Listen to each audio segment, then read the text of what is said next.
चुनावी बुलेटिन और मैं हूं आपके साथ शिप्रा झा।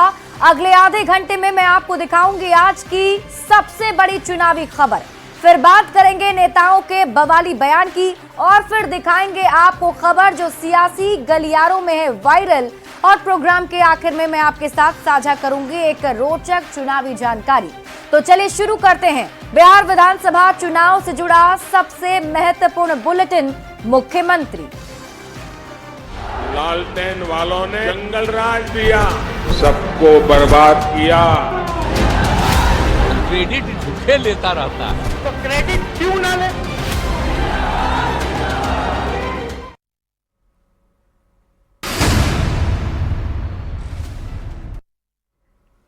और शुरुआत सबसे बड़ी चुनावी खबर के साथ करेंगे। केंद्रीय मंत्री चिराग पासवान लंबे समय तक केंद्र की राजनीति में नहीं रहना चाहते हैं। ये बातें उन्होंने एक निजी चैनल से बातचीत में कही और अब उनके समर्थक इस बयान को सोशल मीडिया पर शेयर कर रहे हैं और इस बयान को लेकर अब कई सियासी मायने भी निकाले जा रहे हैं।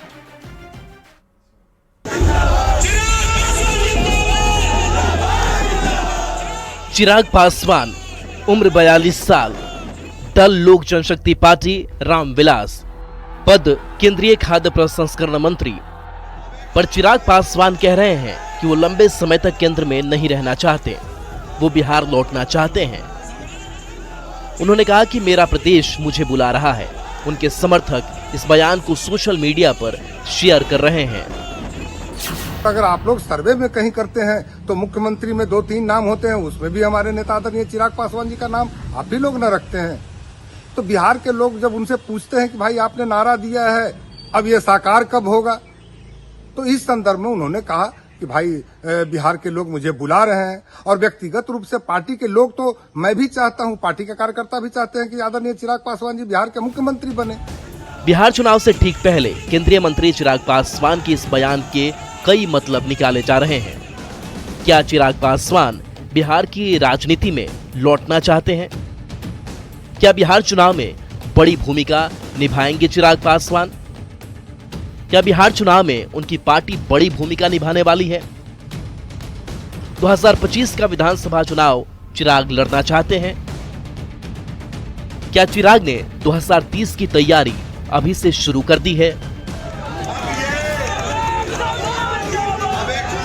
चिराग पासवान के बिहार लौटने वाले बयान पर अब सियासत भी शुरू हो गई है।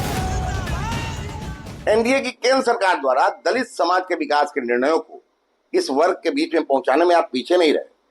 अब राज्य की राजनीति में एक्टिव होने के उनके कथन से इस साल होने वाले विधानसभा चुनाव में एनडीए को दलितों के व्यापक समर्थन मिलने के आसार और भी मजबूत हुए हैं। आ रहा है जिस तरह से चिराग पासवान ने कहना शुरू कर दिया है कि वो बिहार की राजनीति करना चाहते हैं, ये स्पष्ट रूप से भारतीय जनता पार्टी के राजनीतिक प्रयोगशाला से एक नया प्रयोग शुरू करने का यह बात कही जा रही है कि प्रदेश की राजनीति में उनकी महत्वपूर्ण भूमिका और भागीदारी रहेगी। इसमें क्या दिक्कत है? लोकतंत्र में कोई किसी को रोक नहीं सकता है। हम तो सबका स्वागत करते हैं। भारतीय जनता पार्टी एक बार फिर चिराग पासवान के बहाने माननीय मुख्यमंत्री जी की पार्टी की बेड़ा पार लगा देगी। इस बार तो लंका लगना तय है और बार बार हर तरीके से भारतीय जनता पार्टी नए हथकंडे से जेडी को निगलना चाहती है। चिराग पासवान का एजेंडा है बिहार फर्स्ट और बिहारी फर्स्ट। अपने इसी एजेंडे के साथ चिराग पासवान आगे बढ़ रहे हैं और कयास लगाया जा रहा है कि बिहार में होने वाले चुनाव में चिराग पासवान बड़ी भूमिका निभा सकते हैं। देखना होगा कि आने वाले दिनों में जब एनडीए की बैठक होती है, सीटों का जब बंटवारा होता है, तो चिराग पासवान कि ये बिहार में आने की जो सियासत है, ये जो बातें हैं, वो किस रूप में सामने आती है और चिराग पासवान आने वाले दिनों में बिहार में किस ढंग से सक्रिय दिखाई पड़ते हैं। कैमरा पर्सन सुबोध के साथ रवि एस नारायण, न्यूज़ 18 पटना। और मुख्यमंत्री में अब बात महागठबंधन की। 17 अप्रैल को पटना में हुई बैठक के बाद महागठबंधन ने एकजुटता का दावा किया और अब बातचीत को आगे बढ़ाने के लिए दूसरी बैठक बुलाई गई है। अब इस बैठक पर सियासत शुरू हो गई। महागठबंधन का कहना है कि एनडीए हमारी एकता से घबरा गया है, तो एनडीए का दावा है कि महागठबंधन में जल्द ही भगदड़ मचने वाली है।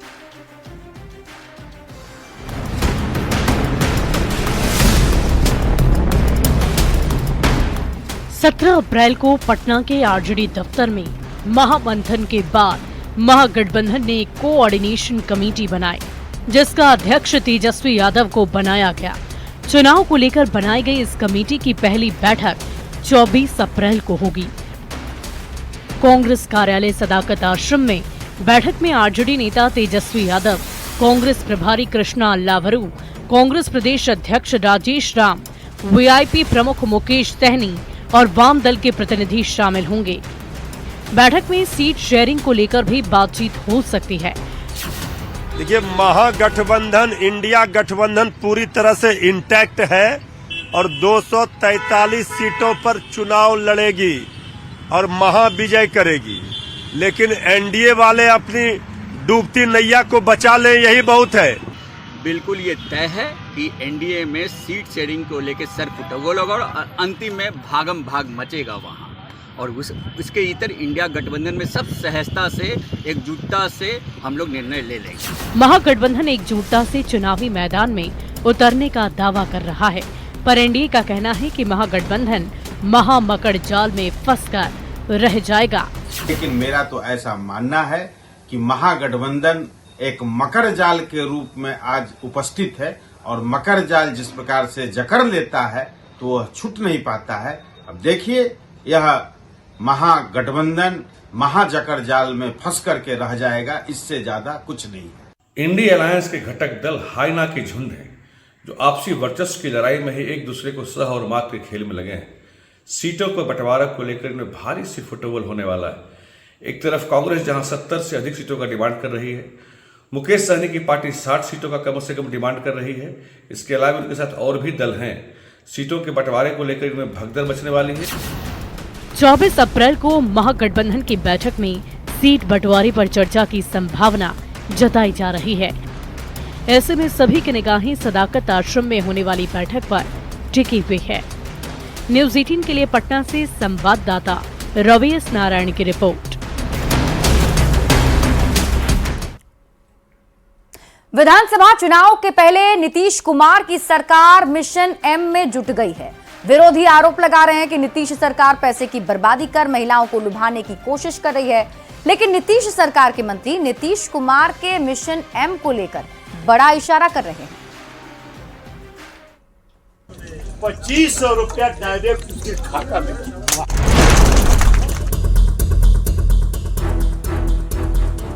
नीतीश सरकार के मंत्री और बीजेपी नेता कृष्ण नंदन पासवान ने एक सभा को संबोधित करते हुए बड़ा बयान दिया। उन्होंने कहा कि उन महिलाओं को जो गरीब हैं उनके खाते में 2500 रुपये हर महीने भेजे जाएंगे। पहले आप एक बार वो बयान सुन लीजिए। की औरत को जो 35 बरस से नीचे है, 40 बरस से और 18 बरस से ऊपर 2500 रुपया डायरेक्ट उसके खाता में। मंत्री कृष्ण नंदन पासवान के बाद अभी इस बात पर कयासबाजी हो ही रही थी कि क्या सीएम नीतीश महिलाओं के लिए कोई बड़ी घोषणा करने वाले हैं। इसी बीच नीतीश सरकार ने बिहार की 2 करोड़ महिलाओं से संवाद स्थापित करने की शुरुआत कर दी। नीतीश सरकार के मंत्री खुलकर तो कुछ नहीं कह रहे, पर ये इशारा जरूर कर रहे हैं कि चुनावी साल में महिलाओं के लिए नीतीश कुमार कुछ खास करने वाले हैं। दीदी का या आरक्षण का या पंचायती राज व्यवस्था का उसका कितना हमको इम्पैक्ट मिल रहा है, कितना भविष्य में हम और क्या कर सकते हैं जिससे हमारी महिलाएं और सामाजिक आर्थिक, इसमें तो कोई दो मत नहीं है ना कि नीतीश कुमार महिलाओं के सशक्तिकरण के सबसे बड़े देश में चैंपियन है। महिला वो दलित समाज का हो, पिछड़ा समाज का, अकलियत समाज का, सर्व समाज के जो कमजोर वर्ग के लोग हैं उनके लिए राजकीय एनडीए और आदरणीय मुख्यमंत्री नीतीश कुमार जी के नेतृत्व में बड़े पैमाने पर योजनाओं को घोषणा निश्चित रूप से हो। अभी तक बिहार की महिलाओं को नीतीश कुमार का कोर वोटर माना जाता रहा है। इसी कोर वोट बैंक में सेंधमारी के लिए तेजस्वी यादव ने माई बहन योजना की घोषणा की, जिसके तहत महिलाओं को 2500 रुपये हर महीने दिया जाएगा अगर वो सत्ता में आए तो। इधर नीतीश सरकार ने महिलाओं का मन टटोलने के लिए महिला संवाद शुरू किया है, जिस पर आरजेडी के नेता निशाना साध रहे हैं। महिलाओं के हित में हमारे नेता तेजस्वी प्रसाद यादव जी ने कुछ बड़ी अच्छी घोषणाएं की हैं। इन घोषणाओं को सुनकर के मुख्यमंत्री जी इतना घबरा गए हैं, डर गए हैं कि चले महिला संवाद करने के लिए, महिलाओं का दुख दर्द सुनने के लिए। महिलाओं को अपने पाले में करने के लिए दोनों तरफ से कोशिशें जारी हैं। देखना दिलचस्प होगा कि बिहार में नीतीश का मिशन एम सफल होता है या तेजस्वी यादव की माई बहन योजना। न्यूज 18 के लिए पटना से संवाददाता आनंद अमृतराज की रिपोर्ट।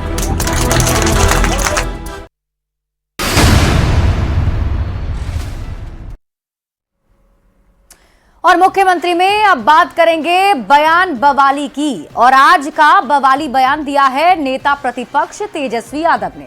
तेजस्वी यादव ने बकायदा प्रेस कॉन्फ्रेंस कर बिहार सरकार पर गंभीर आरोप लगा दिए, जिस पर अब बवाल मचा हुआ है। आखिर तेजस्वी यादव ने ऐसा क्या कह दिया, आप इस रिपोर्ट में देखिए। 30% जो है मंत्री साहब को पहुंचाना है। अगर वही पैसा खाली लौटा दें तो बिहार को दिक्कत नहीं होगा।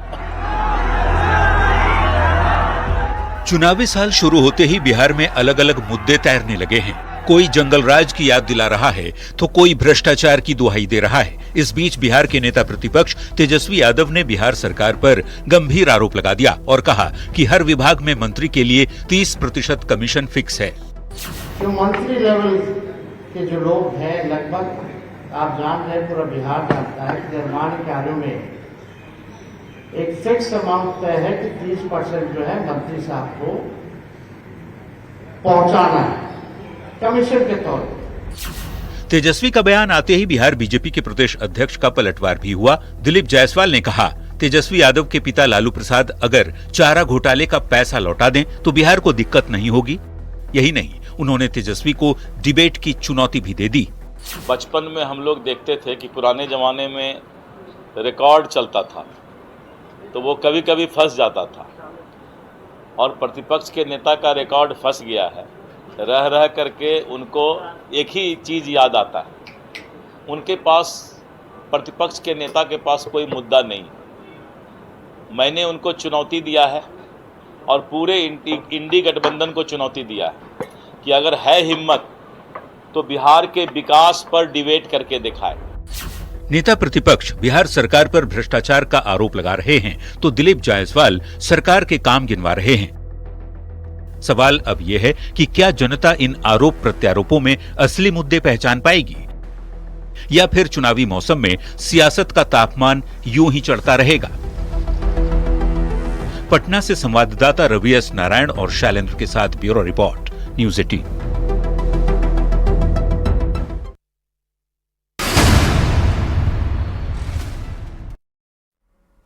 और मुख्यमंत्री में अब वक्त है चुनावी वायरल का। आज की वायरल तस्वीर है वीआईपी प्रमुख मुकेश सहनी की। मुकेश सहनी तालाब में मछली पकड़ते नजर आ रहे हैं। उनका ये वीडियो सोशल मीडिया पर वायरल हो रहा है।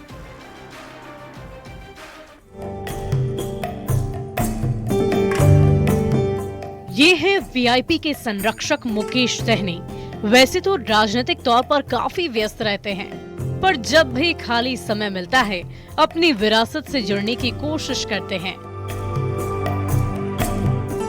मुकेश सहनी मल्लाह समाज से आते हैं, जिनका जातिगत पेशा मछली मारना और नाव चलाना होता है।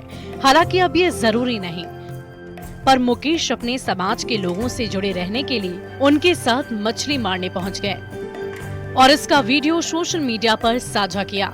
तस्वीरों में आप खुद देख सकते हैं मुकेश सहनी ने किस तरीके से एक बड़ी मछली पकड़ी है। हालांकि राजनीतिक तौर पर मुकेश सहनी को अब भी बड़ी उपलब्धियों का इंतजार है। न्यूज 18 के लिए संवाददाता संजय कुमार की रिपोर्ट।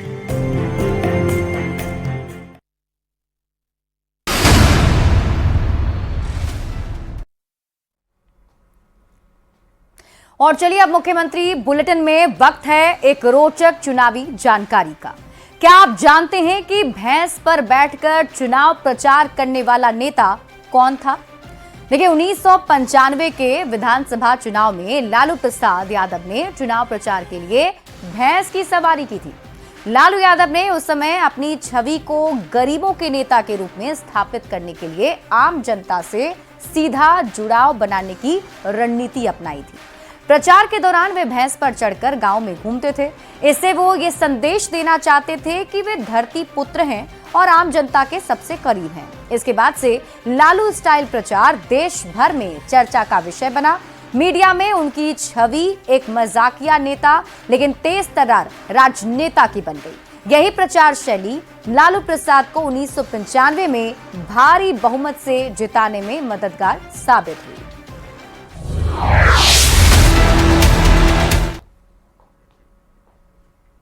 और चलिए अब तेज रफ्तार में देख लेते हैं चुनाव से जुड़ी 25 खबरें। चुनाव 25। मुख्यमंत्री नीतीश कुमार ने हज यात्रा को लेकर की समीक्षा बैठक। मीटिंग में अल्पसंख्यक कल्याण मंत्री भी रहे मौजूद। तेजस्वी यादव ने नीतीश सरकार पर लगाया बड़ा आरोप। राज्य में नीचे से ऊपर तक भ्रष्टाचार का आरोप। एनडीए नेताओं का जोरदार पलटवार। तेजस्वी यादव ने कहा ठेकेदारों के जरिए मंत्री ले रहे 30% का कमीशन। भ्रष्टाचार के पैसों से मंत्री निकाल रहे चुनाव का खर्चा। तेजस्वी यादव के आरोपों पर जेडीयू के राष्ट्रीय कार्यकारी अध्यक्ष संजय झा का जोरदार पलटवार। कहा पहले खुद पर लगे भ्रष्टाचार के आरोपों का जवाब दें। बिहार में कमीशनखोरी के तेजस्वी यादव के आरोपों पर जेडीयू के राष्ट्रीय कार्यकारी अध्यक्ष संजय झा का कटाक्ष। कहा तेजस्वी खुद क्यों बार बार कोर्ट के चक्कर लगाते हैं। तेजस्वी यादव के आरोपों पर बिहार बीजेपी के अध्यक्ष दिलीप जायसवाल का भी जोरदार पलटवार। कहा बिहार के विकास पर तेजस्वी सहित महागठबंधन के नेता कर लें बहस। बिहार सरकार के मंत्री जनक राम का तेजस्वी यादव पर करारा हमला। कहा तेजस्वी पहले अपने पिता के भ्रष्टाचार के खर्च पर हिसाब दें, जनता अब उनको माफ करने वाली नहीं है। बिहार के नगर विकास एवं आवास मंत्री जीवेश मिश्रा ने सीएम नीतीश और डिप्टी सीएम सम्राट चौधरी को बिहार का सबसे बड़ा अभिनेता बताया। कहा 2025 में एनडीए को 2010 से भी मिलेगी बड़ी जीत। बिहार चुनाव से पहले चिराग पासवान का बड़ा बयान। कहा मैं ज्यादा समय केंद्र में नहीं रहना चाहता, मेरा प्रदेश मुझे बुला रहा है, मेरी प्राथमिकता में है बिहार। जमुई से सांसद अरुण भारती ने चिराग पासवान के बयान का किया स्वागत। कहा बिहार की जनता एक दिन उन्हें बहुत बड़ी जिम्मेदारी देगी। महागठबंधन में सीटों के बंटवारे के सवाल पर आरजेडी ने कहा गठबंधन पूरी तरह एकजुट, सभी 243 सीट पर हम लोग मजबूती के साथ लड़ेंगे चुनाव और जीतेंगे। पूर्व सांसद आनंद मोहन ने मुख्यमंत्री पद को लेकर दिया बड़ा बयान। कहा बिहार में सीएम पद की कोई वैकेंसी नहीं, 2025 में नीतीश कुमार फिर बिहार के बनेंगे मुख्यमंत्री। पूर्व सांसद आनंद मोहन का विरोधियों पर तीखा प्रहार। कहा नीतीश जी ने बिहार को बीमारू राज्य से बाहर निकाला, नीतीश कुमार ही बनाएंगे बिहार को विकसित राज्य।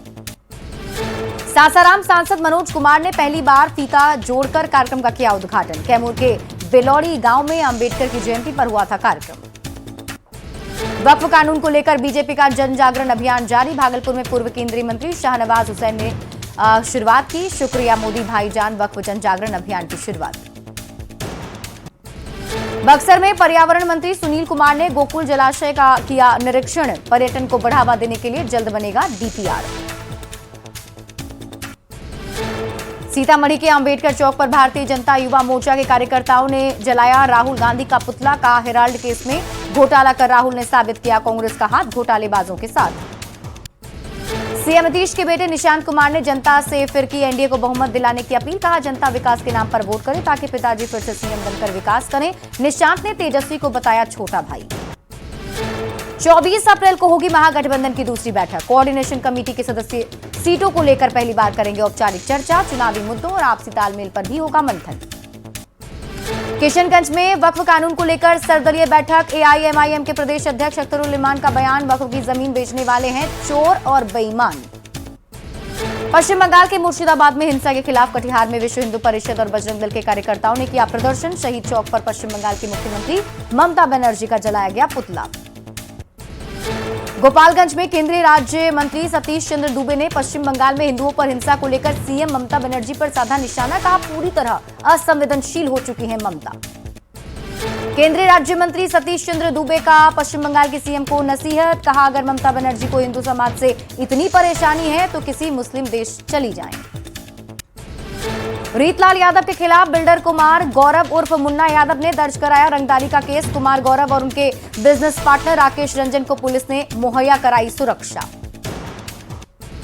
25 अप्रैल को प्रधानमंत्री नरेंद्र मोदी के मधुबनी दौरे को लेकर बीजेपी कार्यकर्ताओं में जबरदस्त उत्साह। गोपालगंज में सहकारिता मंत्री प्रेम कुमार ने की कार्यकर्ताओं संग बैठक।